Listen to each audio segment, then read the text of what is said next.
का चंदन से है दिव्य बचन, अक्षत सम अक्षत है श्रद्धा, सुमनों सा सुंदर है तन।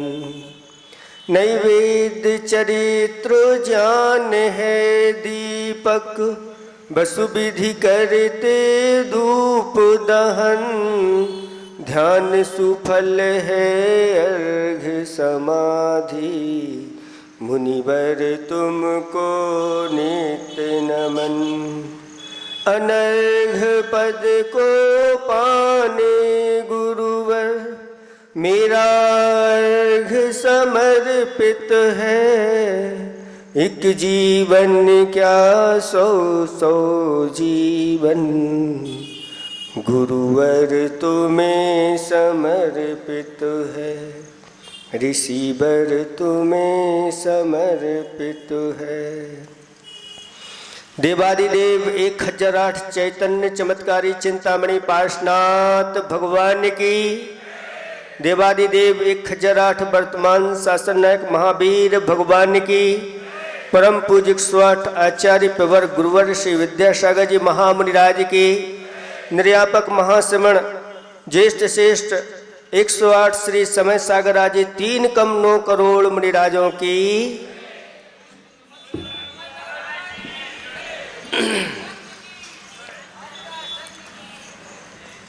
धर्म स्नेही भव्यात्माओं, आचार्य भगवंत ने एक दोहा लिखा है, धो मन को धो सको, धो मन को धो सको, तन को धोना व्यर्थ, धो मन को धो सको, तन को धोना व्यर्थ, खोओ खोओ गुण में खो सको, खोओ गुण में खो सको, धन में खोना व्यर्थ। ये पूरा का पूरा सार जिनवाणी का गुरुदेव ने एक दोहे में रख दिया। यह संसारी प्राणी अनादिकाल से इस तन को धोता आ रहा है और आज तक वह शुद्ध नहीं हो पाया। इसलिए आचार्य भगवंत कह रहे हैं कि धो मन को धो सको, अपने इस मन को धो, इस मन को स्नान कराओ। जिसका मन धुलता चला जाता है उसका चेतन पवित्र होता चला जाता है। मन को धोएं कैसे? तो हमारे आचार्य भगवंतों ने कहा, सत विचारों के माध्यम से हमारा मन का जो मैल है वह धुलता चला जाता है। जिस मन में सुपर कल्याण की भावना निहित रहती है उसका मन हमेशा धुलता रहता है। और ये वचन जिसके परोपकार के लिए निकलते हैं या देव शास्त्र गुरु के गुणगान के लिए निकलते हैं, समीचीन उपदेश देने के लिए जिसके वचन निकलते हैं,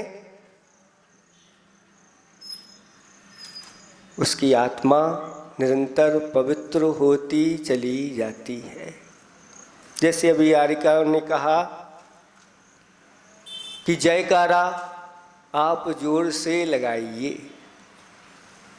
एक बार भी अगर आप देव शास्त्र गुरु का जयकारा बोलते हैं, इस एक बार के जयकारे में आप अपने भीतर ऐसा पुण्य का संचय कर लेते हैं कि जब यह पुण्य का उदय में आएगा तब पूरा का पूरा नगर आपकी जय जयकार कर रहा होगा। एक बार का जयकारा इतना भर देता है। ऐसी इस महिमा है देव शास्त्र गुरु की। तो सद विचारों के माध्यम से, सत वचनों के माध्यम से, सत्कार्यों के माध्यम से अपने मन को धोते रहना चाहिए। दान और पूजा इस श्रावक का मुख्य धर्म माना गया है। और दान और पूजा में लगा हुआ ये श्रावक अपने मन को धोता रहता है। और सागर वालों के बारे में क्या कहें, जितना कहें कम है, क्योंकि ये शुरुआत से ही गुरुदेव के आशीर्वाद से दान करते आ रहे हैं। ये स्वयं जानते हैं हम शुरुआत में कितना दान करते थे और आज कितना बड़ा दान कर रहे हैं।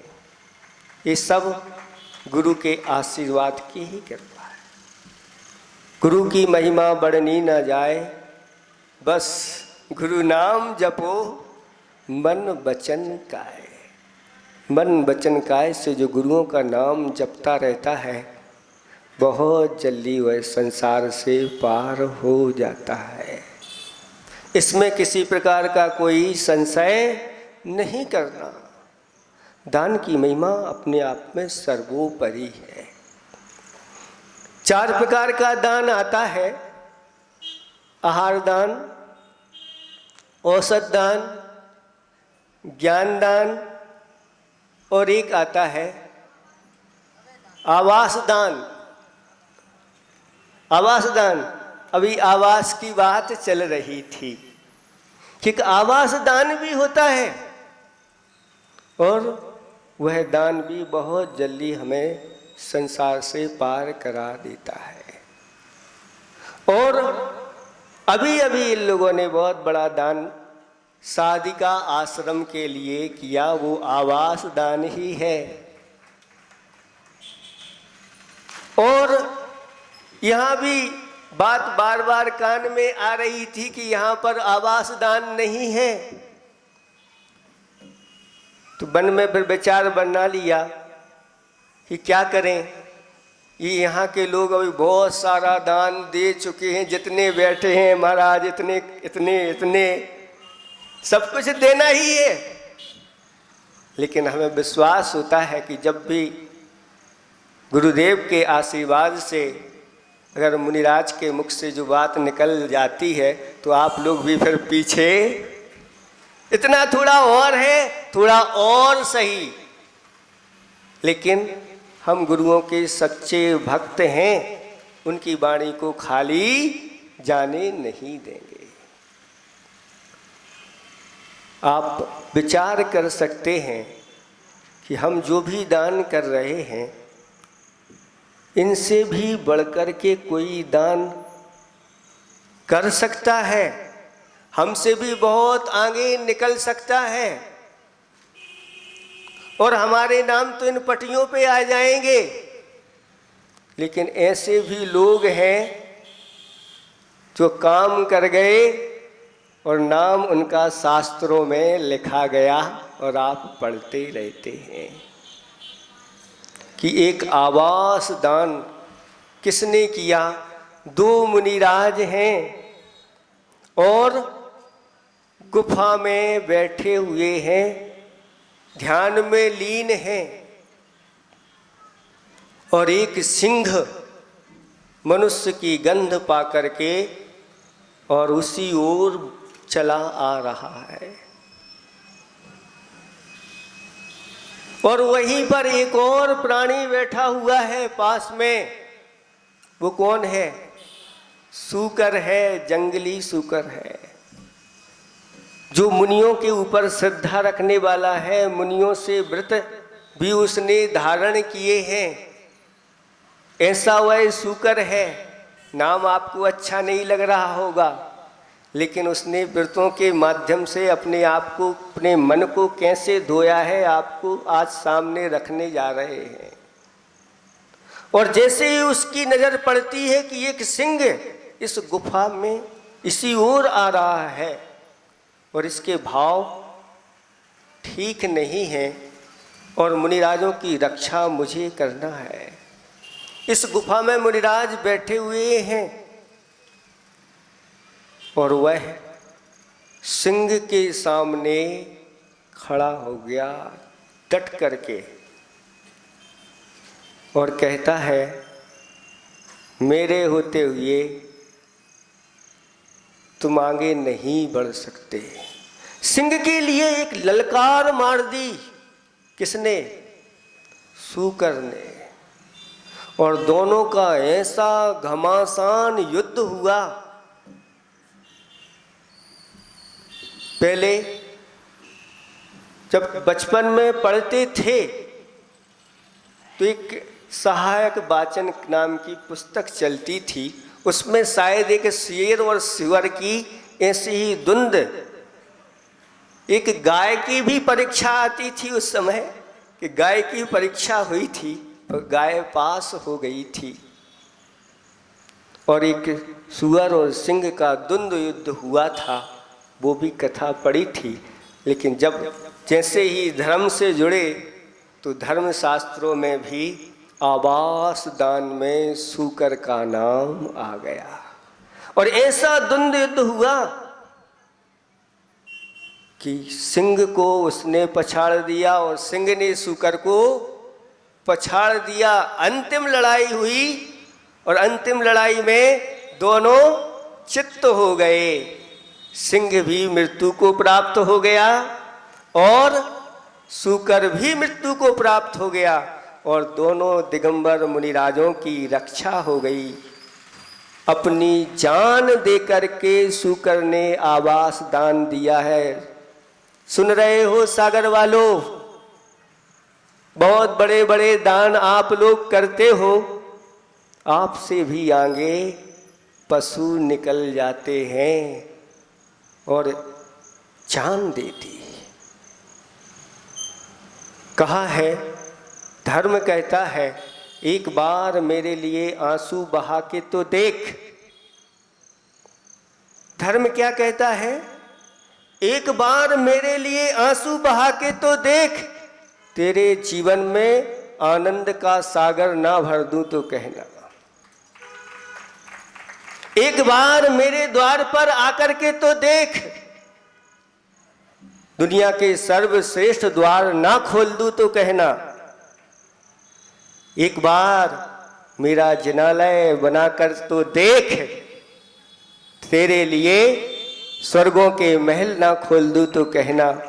एक बार मेरी प्रतिमा विराजमान करके तो देख, तुझे सिद्धालय में विराजमान ना कर दूं तो कहना। एक बार मेरे लिए त्याग दान करके तो देख, तेरे लिए कुबेर के भंडार ना खोल दूं तो कहना। एक बार ऐसे धर्म आयतनों का आप निर्माण करके तो देखो, दुनिया में आपको अपने मकान बनाने की जरूरत नहीं पड़ेगी, कमाने की जरूरत नहीं पड़ेगी, सब कुछ आपके चरणों में ये सहज ही मिलेगा। तीर्थंकर की महिमा देखो कि अभी गर्भ में आने के पूर्व ही 6 माह पूर्व से अयोध्या नगरी की रचना कौन कर रहे हैं? देवलोक कर रहे हैं। 6 महीने पहले से ही रत्नों की वृष्टि होने लगी। ये सब धर्म की महिमा है। एक बार धर्म कहता है, एक बार मेरे लिए मरकर तो देख, तेरे लिए अजर अमर ना बना दूं तो कहना। अब आप लोग दान तो कर रहे हो, एक बार धर्म के लिए मरना भी है। ऐसा दान करना है, धर्माय तनु विमोचन। धर्माय, धर्म के लिए शरीर का त्याग कर देना, उसी के लिए साधिका आश्रम के लिए आप लोगों के लिए आचार्य ने आशीर्वाद दिया है कि एक बार धन के लिए, धर्म के लिए इस तन को भी अंत में समाधि मरण के साथ यहाँ से आपको जाना है। आपका पूरा का पूरा ये जीवन सार्थक हो जाएगा। सम्मान कभी अपने जीवन में चाहना नहीं। कहते हैं सबसे बड़ा सम्मान वो होता है जिसके पास गुण आ जाते हैं, वह गुण ही अपने आप में दुनिया में सबको सम्मानित, सबके द्वारा सम्मानित करा देते हैं। ऐसे इन गुणों को अपने अंदर उजागर करते चले जाओ। देव लोग भी प्रशंसा करते हैं जब इस कली काल में ऐसे अतिशयकारी कार्य आप करते चले जा रहे हैं। इस कली काल में देव लोग जिनालय आदि का निर्माण नहीं करते, ये सब आप लोगों के लिए ही सौंपा गया है। कल हमने आप लोगों को बताया था कि जो ऐसे जिनालयों का निर्माण करता है वह जिन शासन को स्थापित करता है, ऐसा रत्नमाला ग्रंथ में आया है। आपने पूरे जिन शासन को स्थापित करने की आपने इस प्रकार का ये कार्य किया है, चाहे वह जिनालय हो, चाहे वह जिनबिंब हो, चाहे इस प्रकार के आवास आदि हो। आचार्य भगवंत एक बार कोनी जी में विराजमान थे। ठंडी बहुत तेज ठंड थी, शीत लहर चल रही थी और वहाँ पर पुराने चूने के ऐसे आवास बने हुए थे। आचार्य भगवंत वहाँ पर विराजमान थे और पूरा का पूरा संग स्वाध्याय कर रहा था और बाहर ऐसी शीत लहर चल रही थी और अंदर कैसा था? एसी था। एसी जानते हैं आप लोग? सिर्फ ठंडे को ही एसी कहा जाता है, नहीं, वातानुकूल होना चाहिए। गर्मी में ठंडा और ठंडी में गर्म होना चाहिए। वहाँ पर बिल्कुल भी ठंड महसूस नहीं हो रही है। तब आचार्य भगवंत के मुख से निकला कि देखो कैसा वो भव्य श्रावक होगा जिसने ये आवास बनाया, कितना बड़ा संग निराकुल होकर के स्वाध्याय कर रहा है। आप लोग एक कमरा दे देते हैं, लेकिन अगर वहाँ पर आचार्य भगवंत आकर के एक सामायिक कर गए तो क्या तर गए आप लोग।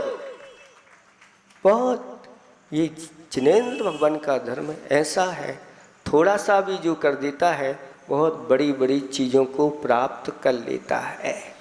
इसमें छोटा बड़ा नहीं होता, इसमें तो आपके अंदर की भावनाएं किस प्रकार से जुड़ी हुई हैं, वो भावनाएं आपको पार करा देती हैं।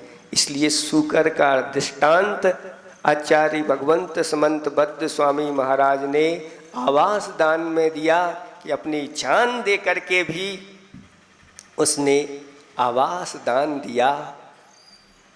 जान की क्या कोई कीमत होती है? किसी से कहें भाई अपनी जान दे दो, ये लो 50 करोड़ रुपए,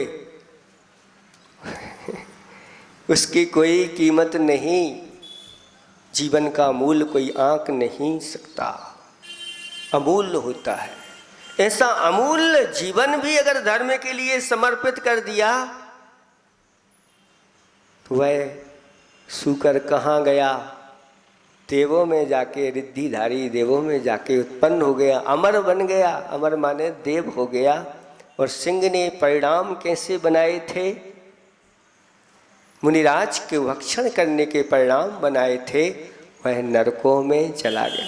दोनों का युद्ध हुआ। दोनों अगर कोई आकर के देखेगा उनके परिणामों को, और दोनों के परिणाम बिल्कुल ऐसे हैं, छोड़ेंगे नहीं। वो कहता है हम तुम्हें नहीं छोड़ेंगे, वो कहता है तुम्हें नहीं छोड़ेंगे।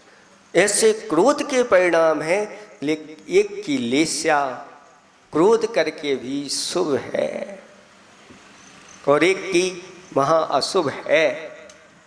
ऐसे तो धो मन को धो सको, तन को धोना व्यर्थ, और खो गुण में खो सको, धन में खोना व्यर्थ। खोना है तो गुणों में खो जाओ, यानी ऐसे जो गुणवान हैं उन गुणवानों की भक्ति करने में तत्पर हो जाओ। अथवा अपने अंदर ही इस प्रकार के गुण प्रकट कर दो जिससे हमारा यह तन भी पवित्र हो जाए। स्वभाव तो सुचौकाए रत्नात्रय पवित्र थे। स्वभाव से यह शरीर अपवित्र है, लेकिन अगर इस शरीर में रत्नात्रय आ जाता है तो सब लोग चरण रज लगाने के लिए तैयार हो जाते हैं। तो अपने आप को ऐसा पवित्र बनाना है तो गुणों में खो। धन में खोना व्यर्थ। धन में अगर खो गए तो पूरा का पूरा जीवन व्यर्थ चला जाएगा और दुर्गति में चले गए तो फिर निकलना बहुत मुश्किल हो जाएगा। इसलिए इस दोहे को आप याद रखेंगे और एक छोटी सी ये शुकर की कथा याद रखेंगे और भावना भाव कि जितना हो सके, कई लोगों के लिए तो मिलता ही नहीं, आप लोगों के लिए मिल रहा है तो इस अवसर का लाभ उठा लो।